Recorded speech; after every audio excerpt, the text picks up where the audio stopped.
ሰላም እንደምን ቆያችሁ መታመሜን ሰምታችሁ በጣም ብዙ ሰዎች እየተጨነቃችሁ ነው መታመሜን የነገርኳችሁ እንድትጨነቁ ፈልጌ ሳይሆን እንድትጸልዩልኝ ስለሚፈልግ ነው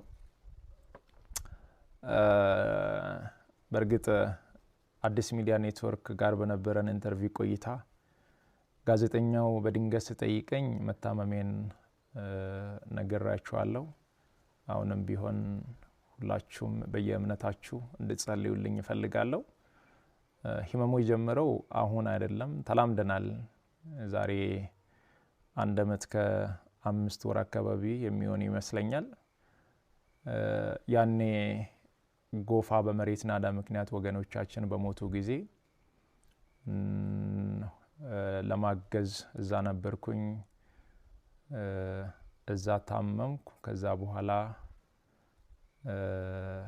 ህመሙ በዛው ነው የቀጠለው እስካሁን ባለው የህክምና ክትትል ያደረኩ ነው ቀጣይ ያለው የህክምና ሁኔታ በቅርቡ ከሀገር ውጪ ሄጄ በቂ ህክምና አደርጋለሁ ህክምና ብቻ ሳይሆን በዚህ ሰዓት ለኔ የሚያስፈልገው ኢትዮጵያ እናቶች ኢትዮጵያ አባቶች ወጣቶች ሁላችሁም በየእምነታችሁ እንድትጸልዩልኝ እፈልጋለሁ እኔ ወደ ህክምናው እስከሚሄድ ድረስ የታመሙ አልጋ ላይ ያሉ ወገኖችን ያሳከመን እንቆያለን በመጨረሻም አንድ ማለት የሚፈልገው በዚህ ሰዓት ለኔ የሚያስፈልገኝ አንድ ነገር ብቻ ነው አሁን ከሚነግራችሁ ነገር ውጪ ለኔ ምንም ነገር አያስፈልገኝም ሁላችሁም በየእምነታችሁ ጸልዩልኝ ጸሎትና ጸሎት ብቻ ነው የሚያስፈልገኝ ከዛ ተረፈው እግዚአብሔር ሁሉን ይችላል በርካቶችን ከወደቁበት ሲያነሳ ለተቸገሩት ሲደርስ እንባቸውን ሲጠርግ የምናውቀው ማስተር አብነት ታምም ያለው ጸልዩልኝ እያለ ይገኛል ላይብ ላይ ቁጭ ብሎ ለሌሎች ለታመሙት ገንዘብ ሲያሰባስብ እሱ ግን መቀመጥ እንኳን እስካይችል ድረስ በሚያደርሰው ህመም ውስጥ ሆኖ ተኝቶ ሲያደርገው እንደነበርም ገልጿል እኔ ህመሜንና ችግሬን አውጥቼ በመናገር ሰዎችን ማስጨነቅ አልፈልግም ነገር ግን ስጋ መደበቅ አይችልምና ሰውነቴ ላይ እስኪታወቅ ድረስ ታምም ያለው በመሆኑም ውጭ ሀገር ሄጄ ልታከም ነው ሲል ተናግሯል ደጉ ትሁቱና የመልካምነት ማሳያው ማስተር አብነት በዚህ ሰዓት ታዲያ የኢትዮጵያ ህዝብ እንዲጸልይለት ጥሪውን አቅርቧል ጸሎትና ዱዓ አድርጉለት ማስመሰል በኮሜንት ማሽቃበጥ ምናምን ሳይሆን ከልባችሁ በመታምኑት እምነት ዱዓ አድርጉለት ጸሎት አድርጉለት እንጂ በኮሜንት ማሽቃበጥ አያድነውም ማስተር አብነት ወንድማችንን አባታችንን የምስኪኖች የድሆች አባት መልካሙን ደጉን እኔ የተግባር ሰው ነኝ እንደናንተ እንደ ኮሜንታተር እንዳንዳንድ ኮሜንታተሮች አስመሳይ አይደሉም በየቤቱ እየሄዳችሁ ስለኮመታችሁ ምናምን እሱ የደረሳችሁለት ይመስል እሱ ያለው ጸሎት አድርጉልኝ ነው ጸሎትና ዱዓ አድርጉለት በመታምኑበት እናንተ ውስጣችሁ ሌላ ላያችሁ ሌላ ስለሆነ ነው አንዳንዶቻችሁ ገራል ማስተር አብነት ምንድነው ያጋጠመው እስኪ በዝርዝር እንመልከተው ያጋጠመውን ህመም በዝርዝር በመረጃ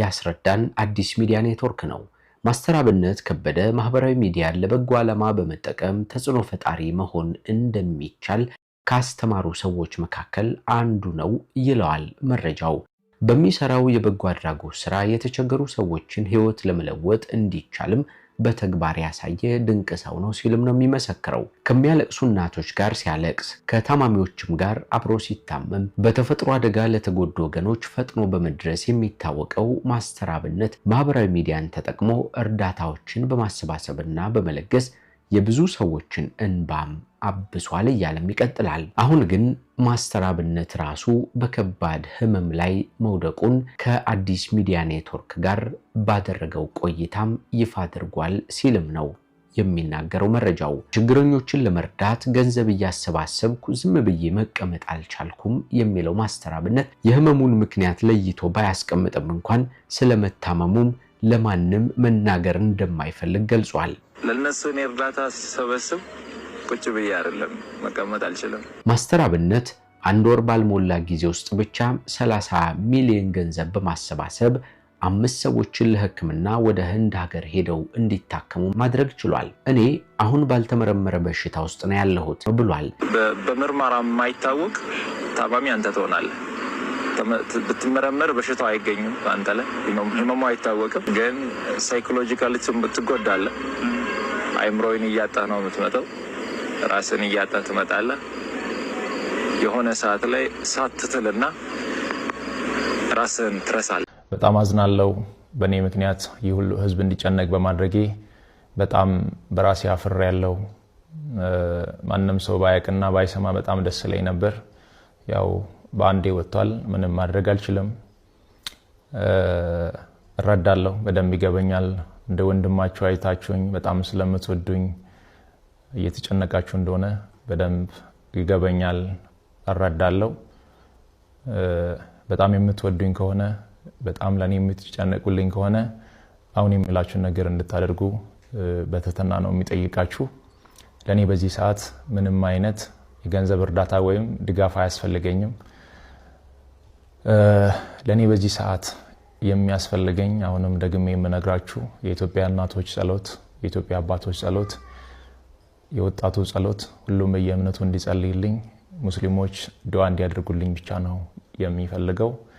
ከዚህ ውጪ ግን ሌላ ነገር የሚሆን ከሆነ ሌላ ህመም እየታመምኩባችሁ እንደሆነ በደንብ እንድትረዱልኝ እፈልጋለሁ። ከምንም በላይ እግዚአብሔር የእናንተን ጸሎት የእናንተን ልማና ሰምቶ እኔን እንደሚፈውሰኝ አምናለሁ። ለኔ የሚያስፈልገኝ በዚህ ሰዓት ላይ ይህ ብቻ ነው። ምናልባትም ይህንን አጋጣሚ በመጠቀም በእኔ ስም የተከፈቱ በጣም ብዙ ፌክ አካውንቶች አሉ።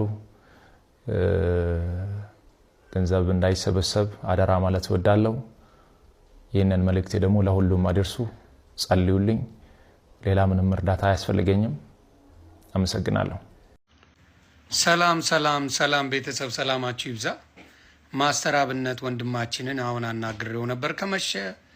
በአሁን ሰዓት እኔ የምፈልገው ወንድምና እህቶቼ በጸሎት አብረውኝ እንዲሆኑ ነው። ከዚህ ውጪ በስሜ ማንኛውም ነገር የሚሰበሰብ ነገር ከኔ አይደለም።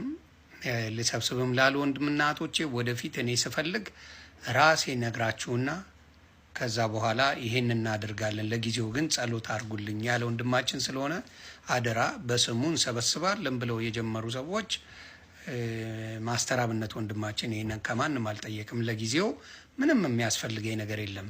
ሲያስፈልገኝ ግን የኢትዮጵያ ሕዝብን የኤርትራ ሕዝብ ወንድምና እህቶቼን በሚያስፈልግ ሰዓት አሳውቃለሁ ብሎናል። እግዚአብሔር ቀላሉን ያደርግልህ። የምንወድ ማስተር አብነት ወንድማችን እግዚአብሔር ካንተ ጋር ይሁን። ሁላችሁም በጸሎት አብራችሁት ነው። ተባረኩ። ሰሉ አለ ነቢ። አላህ እንዲህ ይላል፣ ሀል ጀዛኡ ልኢሕሳን ኢለ ልኢሕሳን። የበጎ ሰዎች ምንዳ፣ የበጎ ሰሪ ሰዎች ምንዳቸው በጎ እንጂ ሌላ ነውን? ስለዚህ በጎ የሚሰራ ሰው በዱንያ ላይ ምንም አይነት እምነት ይከተል፣ በዱንያ ላይ ይከፈለዋል። በዚች ቅርቢት ዓለም ላይ ይከፈለዋል። መልካም ነገርን አላህ ይከፍለዋል። ኢስላም ይህን ነው የሚያምነው። ሙስሊሞች ደግሞ የማንንም ውድቀት፣ የማንንም ህመም፣ የማንንም ማጣት አንመኝም፣ አንፈልግም። ይሄ የኢስላም ባህሪ ነው፣ የሙስሊሞችን ባህሪ ነው እና ማስተር አብነትን ያው ሁላችሁም ታውቃላችሁ። በጣም ብዙ ሰዎችን ሙስሊም፣ ካፊር፣ ክርስቲያን ሳይል እየረዳ የወደቁትን እያነሳ ጎዳና የወደቁ ሰዎችን ሳይጸየፋቸው እያነሳ እየመገበ ራሳቸው እንዲቋቋሙ እያደረገ የቆየ ወንድማችን ነው። አሁን በጠና እንደታመመ ሰምቻለሁኝና እኔም እንደ ግል እንደ ኢስላምም እንደዚሁ አላህ ሂዳያውን ይስጥህ፣ የአፍያውን ካባ ደግሞ አላህ ያልብስ፣ አፍያ ያድርግህ። አፍያ አድርጎ አንተን የሚጠብቁ ብዙ ጎሮሮች አሉ። አንተን የሚጠብቁ አላህን ምክንያት ሰበብ አንተን አድርጎ አላህ ብዙ ጎሮሮች አሉ፣ ብዙ ቀዳዳዎች አሉ፣ ብዙ የፈረሱ ቤቶች አሉ፣ ብዙ ባያቀረሩ አይኖች አሉና ለነሱ ደግሞ አላህ አንተን ሰበብ አድርጎ የምትደርስላቸው አላህ ያድርግህ። ቅድሚያ ግን ያንተን አፍያ አላህ ይመልስልህ። ሰላም አለይኩም ወራህመቱላሂ ወበረካቱ። የመሰጠት ጸጋን ፍቅር በተሞላው ጽናት የታደልከው አንተ ያገር ወጋግራ ሀገር ህዝቤም ባዩ በወጀብ መካከል ሰንደቅን ተካዩ ፈተናም ማይፈታ ስቃይ የማይረታ ከኔነት የወጣ ስለሌሎች ብለ የቁርጥ ቀን ቆራጥ